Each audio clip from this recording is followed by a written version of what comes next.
The United States incarcerates 25% of the world's prisoners.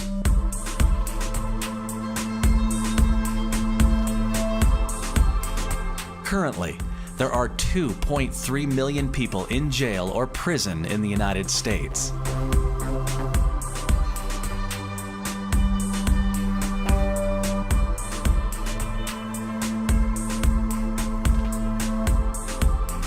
This film is intended to reduce the stereotypes and myths that have unfairly and even erroneously produced stigma and fears against the families involved. These families are real. They're mothers, fathers, sons, daughters, spouses, business professionals, doctors, lawyers, clergy, and even Miss Africa, Texas, Kechi Mbadi, has been affected by incarceration. Both her mom and dad have been in prison. Nevertheless, she pursued the title of Miss Africa, Texas in 2016 and won with a platform of supporting children of prisoners. These are the faces of mass incarceration.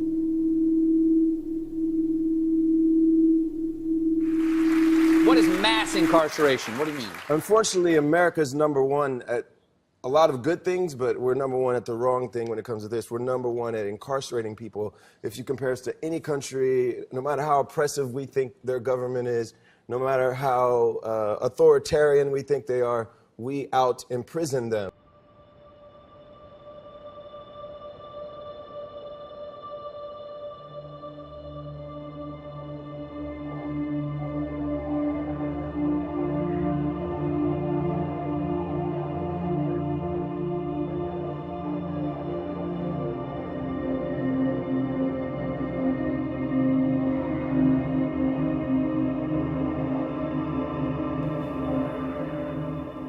When you see and hear, at this point, my son is almost 27. He went in at 18. When you see the posts and the talk about other people's families graduating college, getting married, getting their first big jobs, the impact, for me to say, well, hey, my son taught a philosophy class in prison, I can understand why people don't want to put that out there.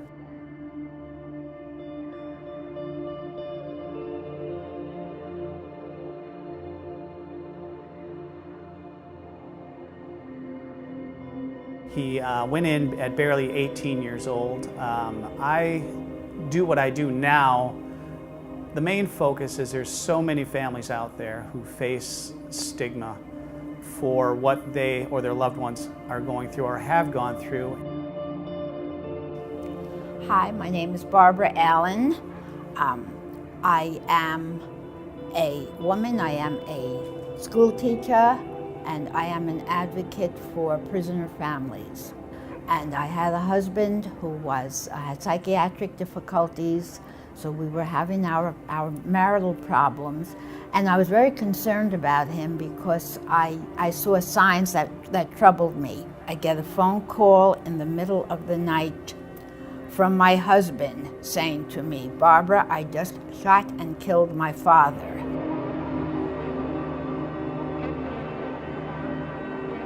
My husband is a awesome man. He couldn't love his family more. He couldn't be a harder worker.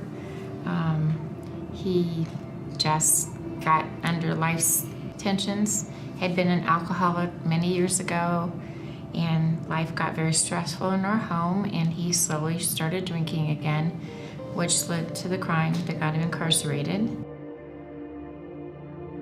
The impact of mass incarceration is not limited to those serving time behind bars.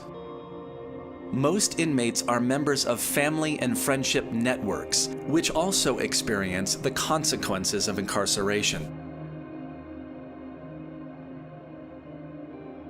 It has only been in recent years that attention has finally turned to these families, their struggles, and their emotional and financial needs.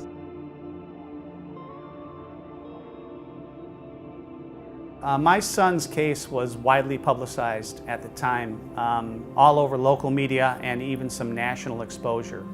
So I did not have, my family and I did not have what I would call the luxury of anonymity. We were out there. Everybody I've ever known in the Detroit area knew of us and of our son's case. At the time, which was a nightmare, it's any parent's nightmare, I'm trying to turn that into a positive, and what I did is I'm continuing that exposure, but in a good way. Just telling friends and family what he's doing and how he's doing and where he's doing it and what he's working on, and I've expanded that and I continue to do that, and I even have brought that out into social media on a limited basis. I don't want people to dread to see me coming at a barbecue and saying, okay, here comes Pete, now we're going to hear about prisons for 3 hours. But I am out there and I'm available, and a surprising thing happened when I did that was the fact that people that I would never have guessed came up to me and said, hey, I have a brother, I have a father, I have a cousin, I have a son or daughter who's incarcerated or who is heading there. And it dawned on me that there are so many of us out there, these people that are inside and their families on the outside and their children and parents and brothers and sisters are still living and working towards the ultimate, hopefully successful release. And to me, it becomes hopefully not so much a matter of who they were and what they've done, but who they are and what they're doing now. And the only way to do that is to put yourself out there as a loved one of the incarcerated, of the prisoner. I can speak for myself, obviously, and won't try to speak for the broader group of families. Everybody goes through this differently. To me, I don't want anybody's pity, not even for a minute. I want them to understand that if we as a society are going to incarcerate people for punishment, and sometimes it's absolutely necessary for immediate safety's sake, to get some of these people off the street and have them cool their jets, so to speak. Anything we can do out here to encourage that progress, recognize it, and when it's time for them to come home, realize they're not the same people that were on your 6 o'clock news 10 years ago, is going to help us all in the long run, because they're going to come back successfully to your neighborhood. 95% of these people are coming out to your neighborhood.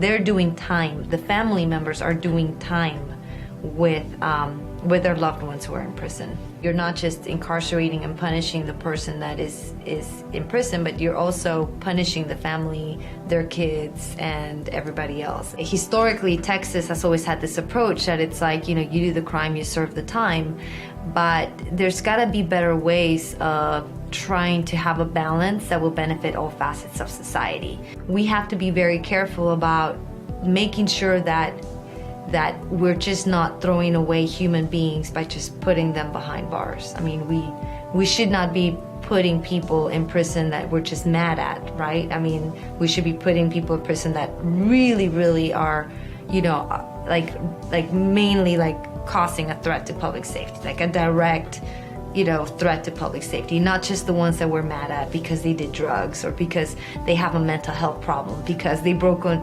into a car to be able to fulfill their habit, their drug use, right? I mean, there's so much better and smarter ways of dealing with the root causes of criminal behavior that do not involve incarcerating somebody and putting a family through what they have to go through.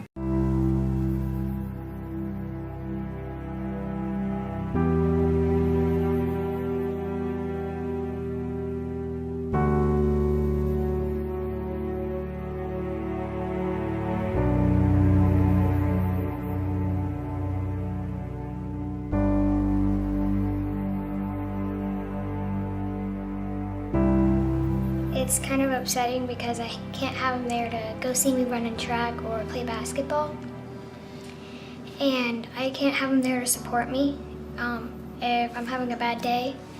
And so it's kind of sad, but we all need to pay for our consequences, and that's just something he had to do. We feel very secluded, I think. It's hard, especially in our situation with the crime that my husband's in with. People don't understand how can you support him. But we're Christians, so we full-heartedly believe that God forgave us, so we can't not forgive him. Doesn't mean we agree with it, doesn't mean we like it, but we are there to support him. What would you tell other kids your age that may have a parent in prison? Like some ideas, suggestions? You're gonna get through it. It's gonna be hard the first couple, the first year. And it's okay to cry, and it's also okay not to cry. But because we all have different feelings. You don't have to tell us. We're your friends. Let's talk about my dad and where he is. Got me really upset. Oh, because your daddy's away? And you miss him? Yeah, but because of where he is, too. My dad's in jail. In jail? Why? I don't like to talk about it. Most people don't understand. Actually, I do understand what you're going through. When I was about your age, my dad was incarcerated too. A new trend in child and family visitation involves video streaming. Unfortunately, the technology is poorly designed and is shown to increase children's anxiety. Furthermore, video visits can be confusing because the company set the systems up in a manner that is very different from in-person human communication. Since the video visitation terminals were designed with a camera a couple of inches above the monitor, the loved one on the outside will never be looking into the incarcerated person's eyes. Families often complain that the lack of eye contact makes visits feel impersonal. My name is Allegra Taylor, and I am the daughter of the longest held prisoner in solitary confinement. My grandmother is 90 years old. There's one thing that she continues to bring up.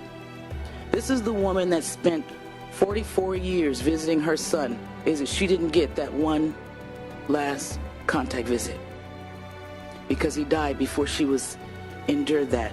She talks about how she just wanted to hug him one more time after spending 44 years of being denied the right to touch her son. It is inhumane to even consider eliminating in-person visits for families. That's an additional punishment to the family as well as the prisoner. Enough is enough. But I'm actually here representing a coalition of 10 organizations that work basically to advocate for the rights of children of incarcerated parents.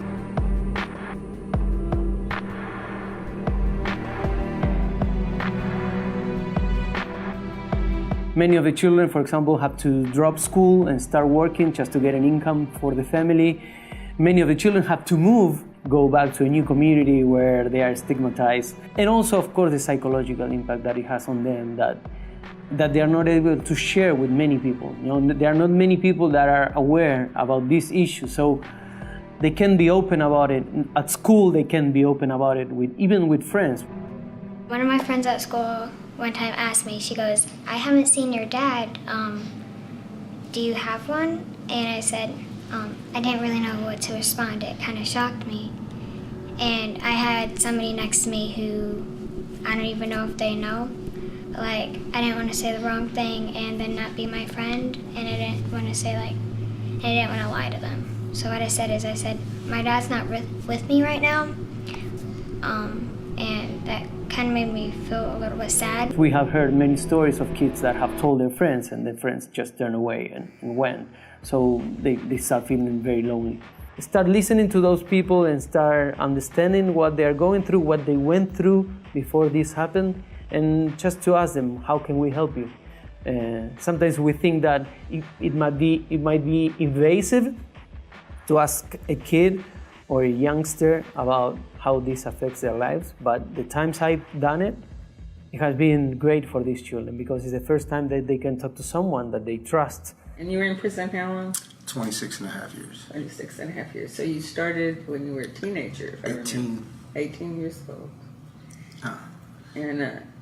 And how did that affect your family? How did it affect your relationship with your family? Yeah, my brother's per se, he looked up to me, kind of idolized me, so I let him down big times when I, committed the offense when I was 18.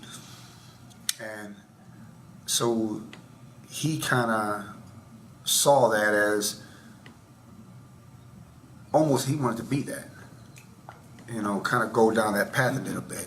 Fortunately, it woke him up, and it served a good thing because it did wake him up as time went on. And he had a little brush with the law, and he's like, oh, it's real. Prison is real. Mayor Deese, you had a prison sentence of almost 30 years. What was it like when those bars closed on you? It didn't really sink in until I was at Central Prison in maximum security, and those cell doors slam shut. It all just sort of came down on me at one time, and I felt like I lost everything, really. It was just a really dark time in my life. I just felt like I know I had disappointed my family, and felt like I had lost my family and friends and freedom, everything. I feel like I've been blessed to bless other people, and the things that I've gone through, or the negative things, or the dark times in my life, I felt like I had to go through that so that I could learn how to show other people how to get out of their prisons.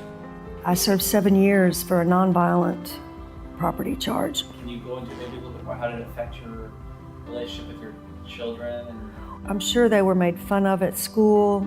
They weren't invited. Their friendships suffered. The stigma of, your mother's in prison. It was awful. But thank goodness our bonds as mother and child, we are so strong. It did a lot of damage, but it didn't kill us, and what doesn't kill you makes you stronger. There's a pain that they carry because of that separation.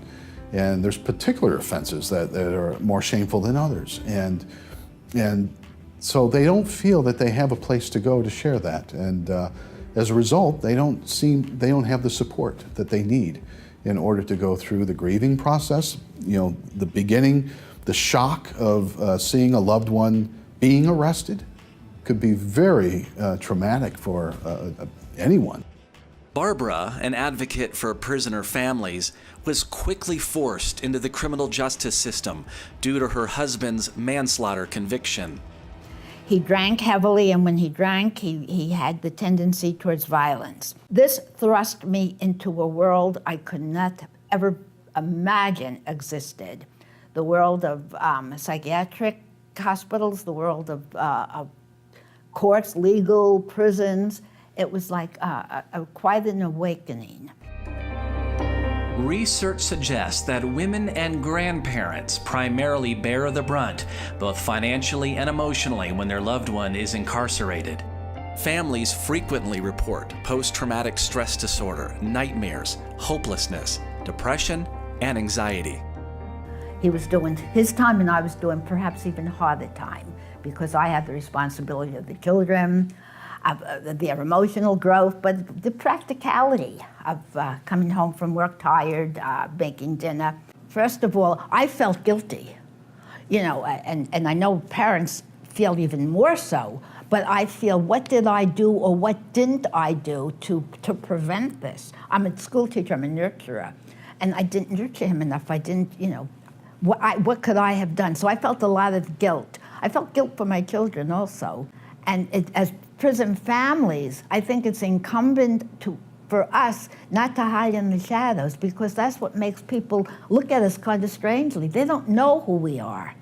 So by revealing that, we're your neighbor, we're your friend. Since 2009, the International Prisoners Family Conference has been doing just that by providing a safe and educational setting for the previously incarcerated and their families. Their mission is to improve the quality of life for the prison family through increased awareness, education, networking, and supportive services and referral promoting positive relationships that lessen the traumatic impact and reduce risks resulting from incarceration. I lost my sense of priorities. They were skewed. Instead, I became a victim of the criminal justice system in the process of trying to save my son. I didn't know what to do. Life wasn't supposed to do this to me. Life was not supposed to interrupt and throw me this curveball right in the middle of trying to get my life, my career together. All of a sudden, here I am in the midst of crisis and drama. Life wasn't supposed to be interrupted like that, and prison was not supposed to steal my child. Sometimes I'd walk down the street and I'd see a kid and I'd think, that's my son. And sometimes I'd play games with myself and just say it was him. And I was slowly dying inside, pushing people away, even those who loved me. This is how I survived. This is how I protected myself.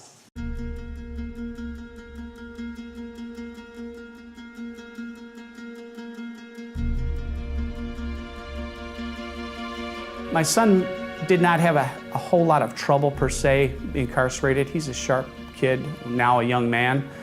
And he figured out how to survive and is doing fairly well. There are so many out there with heartbreaking stories, and what I found is these groups are out there, but nobody knows of them. By accident, I found out about this group, and I realized that what I'm doing on a local level with my friends and family, I can do an expanded version of it and help other families. We're just like any other family. We feel, we have hurts, we have shame, and many times our shame is just broadcast to the rest of the world, where the regular family is able to hide theirs behind that curtain and people not see it. But just because we have this situation, because that's what I like to consider it, a situation and a challenge, does not mean that we're not human. What I can say is that when I got out, introducing myself to people, they say, "Oh, you just got out of prison? Oh, you don't look like it." Well, what does that look like? What am I supposed to look like? What is your perception of? I'm just like everybody else, you know. Just made a stupid choice, addicted to drugs, and it could happen to anyone. So we have to rehumanize the faces of the people who are behind the walls and the families that support them and love them.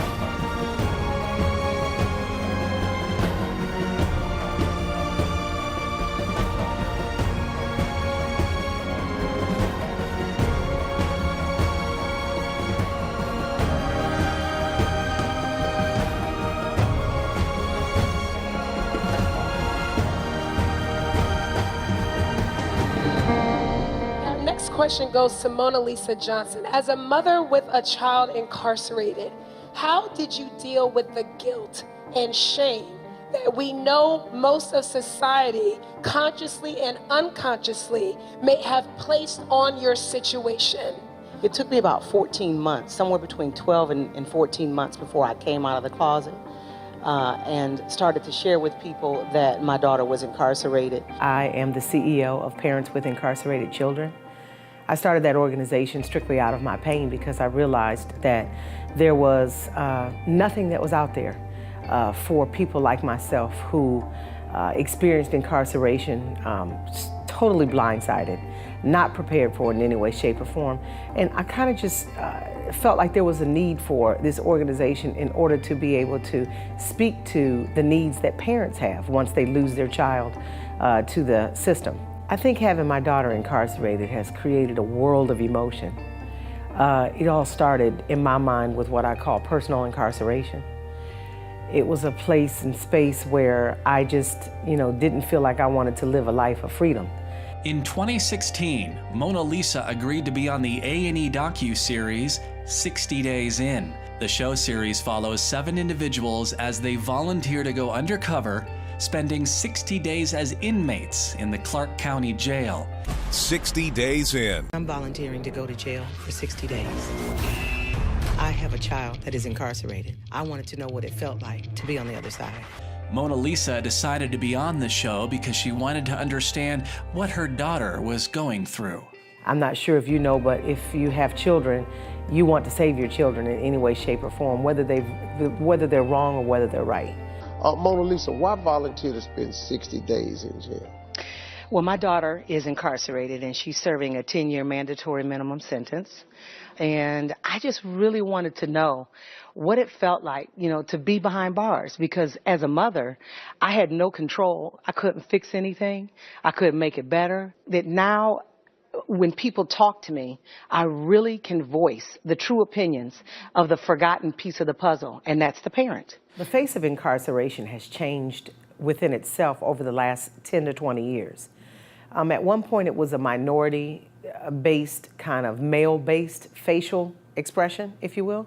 And now it's hitting all of the families. It's hitting white families, black families, young families, rich, poor. And the first thing we have to do is we have to create a state of awareness, a conversation around the awareness. It only takes one. If we could just get one person in every community to just stand up and say, I'm going to be the different one, and I'm going to be the voice of change that will say, there is different faces to incarceration, and we have to, as a society, give second thoughts to those who've made mistakes and to those who need another chance. Morning, Mommy. Just wanted to tell you I love you and I miss you, and I hope you have a great, wonderful day. I love everything you're doing out there. I respect everything that all the morals, all the values that you're putting into other people. I respect it so much, and there's so many women in here who respect it as well. And I just want you to know that you're great, you're awesome, and everything you're putting into is definitely worth it, more than just me. I love you. Incarceration can affect anyone, any social class, any race, any sex, any religion. It affects families and children while disrupting the family unit. Brenda and her daughter Chloe have been involved in prison support and educational organizations, which has helped them through the most challenging times of their lives. Now that we've made it this far, we are dedicated to seeing him through, and we're not sure what our family will look like when we get out because of the regulations and stuff that, depending on what he has to go through in parole. But it's definitely made us stronger people, because I am very supportive of my husband. I don't agree with everything he did or anything necessarily, I guess, but he's still a human being, and he still deserves grace.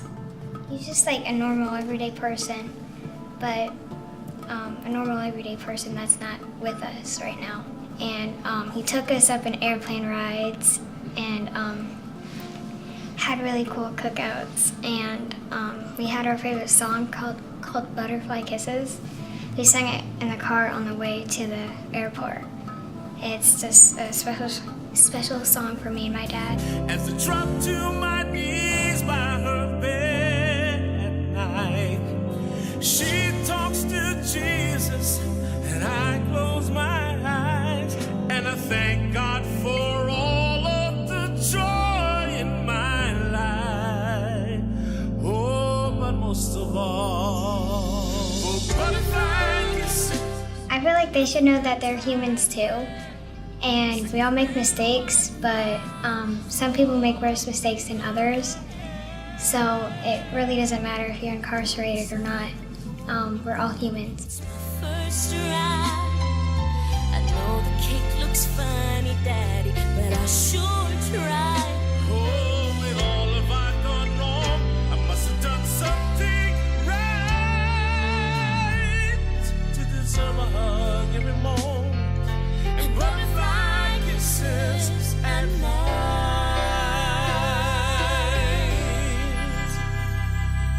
Sweet 16 Tuesday.